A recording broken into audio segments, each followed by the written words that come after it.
Hello and welcome back to another Minecraft video. In today's video, it's going to be a little bit different because we're starting a new series, but as you can see right now, we are still at the old base. And starting from here, I'm going to fly straight east, either until my elytra runs out or until I use all of these rockets. I have a bed with me so I can set my spawn when I get there, just in case it's like nighttime and I don't want to die right away and then have to fly back there.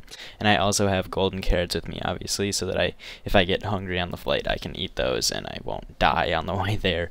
But basically that's the plan, is just fly east, and that's north, this is east, because this should be the least traveled direction, so I shouldn't have to worry too much about going this way and like running into land that I've seen before. I do want to talk about a couple things as I'm flying here.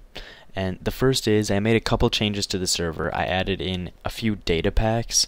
The first one that I added in is the anti-Enderman grief data pack, because it is really annoying to have to deal with those Endermen always griefing builds and stuff. Like, as you saw in the previous episodes, they were just destroying those towers, and they're also placing blocks all over my industrial area underneath my smaller house. So that was all just really annoying, and I wanted to stop that because I don't like that.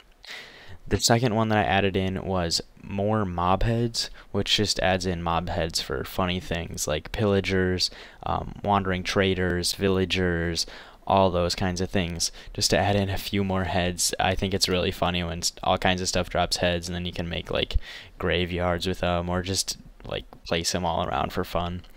Another one that I added is kill empty boats, just in case I leave boats anywhere I can kill them, because boats are pretty laggy on servers. One other data pack that I added was the raw statistics data pack, which basically it's a whole bunch of different data packs combined, but there's raw statistics, and then there's other statistics, and there's mob statistics, and all of those combine, in my opinion, to make like the statistics data pack, which just adds a whole bunch of different things so I can track how many blocks I've broken and stuff like that, which I just really enjoy seeing for myself. It won't change any of the gameplay or anything. I also want to talk about the 1.20 update a little bit. It basically just adds a few things like camels, sniffers, archaeology, and armor trims, but the most important thing that it adds for me is the cherry blossom biomes, because I think the cherry trees look super cool, and I can't wait to build with them. I don't know how I'm going to implement that pinkish wood into builds yet, but I think it can look super cool if you do it right. So I'm really excited about that. The sniffer is also a cool addition. Those new plants that were added with it I think look really cool. And the new armor trim I think is really cool. It just adds a little bit more personalization to the game, which I really enjoy, and I always like to see games being more personalized so that you can do more with what you have. I'm just gonna fly all the way to wherever I'm going, and I'll see you when I get there. I finally found one. At 20,000 blocks off, I found the first cherry blossom biome. And oh my gosh, they do look so cool. I am really happy that they added these to the game. They look so awesome. Oh my gosh, but I'm gonna keep flying. We'll see how far I make it. I think if I make it to 30,000 blocks, I am going to stop, because that just seems ridiculously far away already, and I don't need to go quite that far away. So at 30,000 blocks, or when my elytra breaks, or when I run out of rockets. I think it's going to be 30,000 blocks is the first thing that I'll hit, so that's probably where I'll stop. But back to those data packs that I'm using. If you're interested in using any of them, I'll have a link down in the description of the Vanilla Tweaks website, which has all the data packs that I use. It's a really good website, and they also have resource packs and other things, and they have great tutorials on how to install them. It's just a great website overall. I'm pretty sure that Exuma puts it on. I'm not exactly sure about that. I made it. I'm at just over 30,000 blocks, and I swear I didn't plan this, but there is a cracked savanna right here with a village right there and another village right there. So I think I'm gonna stay here. This is awesome. I think that this will definitely work.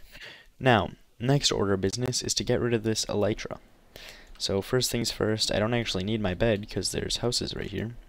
I'm going to set my spawn, sleep through the night, and I'm going to throw this elytra and these wings on the ground, or in lava if I can. Hopefully there's some lava somewhere in this thing.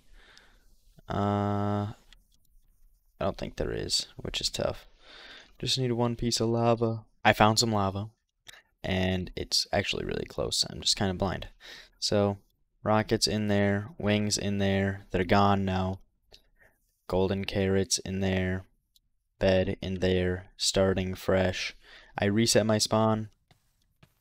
Starting completely fresh. No levels, no anything. And boom, we're back here. Now to get started with the new playthrough. The first thing that I want to do is to just get basic things done in Minecraft, like getting a starter base, getting some basic iron and diamond tools and armor, and making sure that I have villagers ready to trade with. I'm not going to actually be doing anything with villagers in the near future, I don't think, but I want to at least be ready to do something with them. So I'm going to trap at least 2 of these guys. I'm going to try to trap as many as I possibly can, but I want to get started on that before I do anything, because I've way too many times have I lost all my villagers to zombies overnight, and I don't want that to happen again, so I'm just going to trap as many of these guys as I possibly can. I trapped 5 villagers, and there's 2 right here, 2 right here, and 1 in that building over there. So I don't have to worry about villagers anymore, and the next step is I want to kind of start a couple farms since I'm right here. I want to start a wheat farm and whatever else they have over here. I'm hoping they have something other than wheat. It looks like they have potatoes, so I want to start a big potato and wheat farm just to get some food and also have something to trade once I do eventually start working with villagers. I'd also like to start a sugarcane farm pretty soon because they take a while to get started, and it looks like there's some over there. So I'm going to get working on a couple of those farms. I went and looted this chest over here at the broken nether portal, and I also went over to that village and looted some stuff, and I did find some carrots, which I'm really happy about. I like carrots better than potatoes. It's just personal opinion. And I started my farm here, as you can see, and I also started some sugarcane.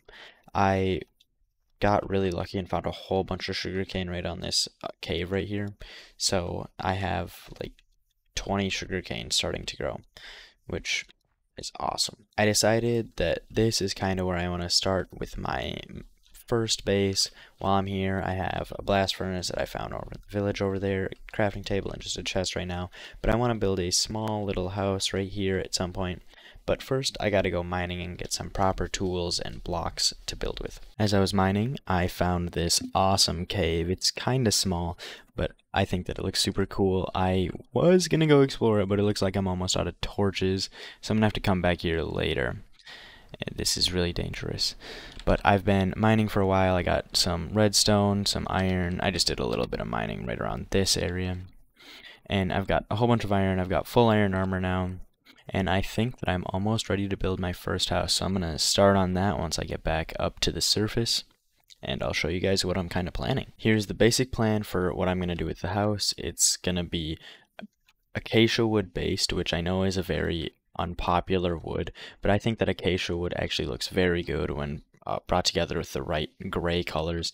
And I think that this could look really cool. I'm not sure, this might need just a little bit more texture on the outside, but I think that this is a good start, and I'm just gonna complete that on the other 3 sides, and then I'm gonna keep going from there. I also want to put some sort of tower on the top on this corner. I'm not exactly sure how that's gonna work, but that's the basic plan right now, and I'll come back once I have a little bit more done. I finished my house, and I think it looks alright. I don't think it looks like amazing or anything, but I have a little bit of a different plan for this house. I decided that I'm not gonna do the tower on top, but instead I'm gonna keep expanding this house with different kinds of builds and stuff as I need more space in my house, and I think it'll look really cool in the end, just seeing all the different parts of the builds, trying different build styles, different build palettes.